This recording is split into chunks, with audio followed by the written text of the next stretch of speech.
Om Swastiastu. Selamat pagi anak-anak, bagaimana kabar anak-anak hari ini? Semoga kalian semua dalam keadaan sehat dan siap mengikuti pembelajaran hari ini. Hari ini kita akan mempelajari materi baru, yaitu mengidentifikasi teks puisi. Adapun kompetensi dasar pembelajaran kita kali ini adalah 3.7, mengidentifikasi unsur-unsur pembangun teks puisi yang diperdengarkan atau dibaca. Dan 4.7, menyimpulkan unsur-unsur pembangun dan makna teks puisi yang diperdengarkan atau dibaca. Setelah pembelajaran ini, anak-anak diharapkan dapat yang pertama menjelaskan pengertian puisi dengan tepat, yang kedua, menyimpulkan unsur-unsur pembangun dan makna teks puisi dengan tepat. Dan yang ketiga, menjelaskan jenis-jenis puisi. Dan di akhir pembelajaran nanti, Ibu akan memberikan penilaian berupa tes untuk mengetahui sejauh mana pemahaman anak-anak terkait pembelajaran kita kali ini. Ada 4 materi yang akan kita bahas kali ini. Yang pertama adalah pengertian puisi. Yang kedua, ciri-ciri puisi. Yang ketiga, menyimpulkan unsur-unsur pembangun dan makna puisi. Dan yang keempat adalah jenis-jenis puisi.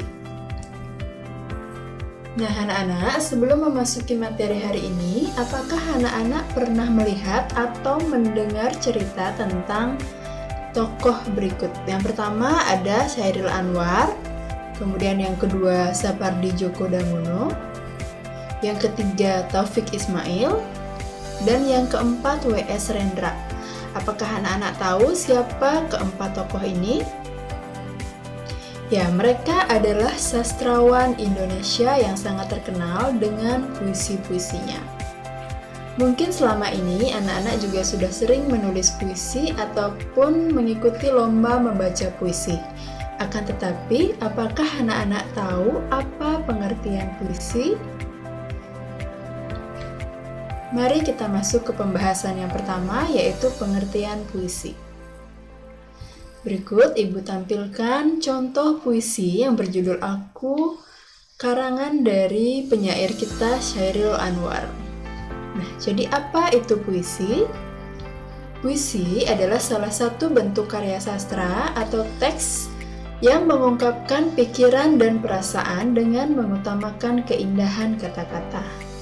Jadi, yang menjadi ciri utama puisi adalah keindahan kata-katanya. Lalu apa ciri-ciri puisi? Ada 6 ciri-ciri puisi. Yang pertama adalah menggunakan bahasa yang padat. Yang kedua, memperhatikan diksi. Yang ketiga, mempunyai daya imajinatif atau daya imajinasi. Dan bersifat figuratif atau bersifat kiasan atau lambang.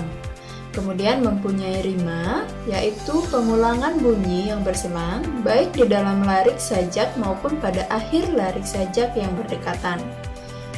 Yang kelima, mempunyai irama, yaitu alunan yang terjadi karena perulangan dan pergantian kesatuan bunyi dalam arus panjang pendek bunyi, keras lembut tekanan, dan tinggi rendah nada. Dan ciri yang keenam adalah memperhatikan bentuk atau tipografi. Yang ketiga, menyimpulkan unsur-unsur pembangun dan makna puisi. Nah, silahkan anak-anak perhatikan terlebih dahulu kutipan teks puisi pada video berikut ini.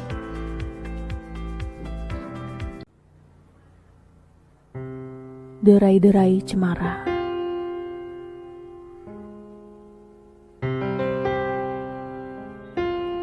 Cemara menderai sampai jauh. Terasa hari akan jadi malam. Ada beberapa dahan di tingkap, merapuh, dipukul angin yang terpendam.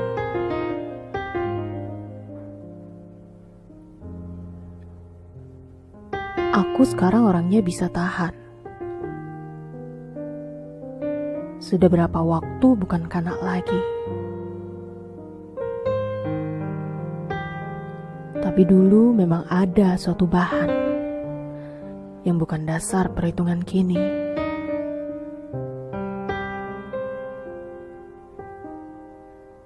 Hidup hanya menunda kekalahan, tanpa terasing dari cinta sekolah rendah. Dan tahu, ada yang tetap tidak terucapkan. Sebelum pada akhirnya, kita menyerah.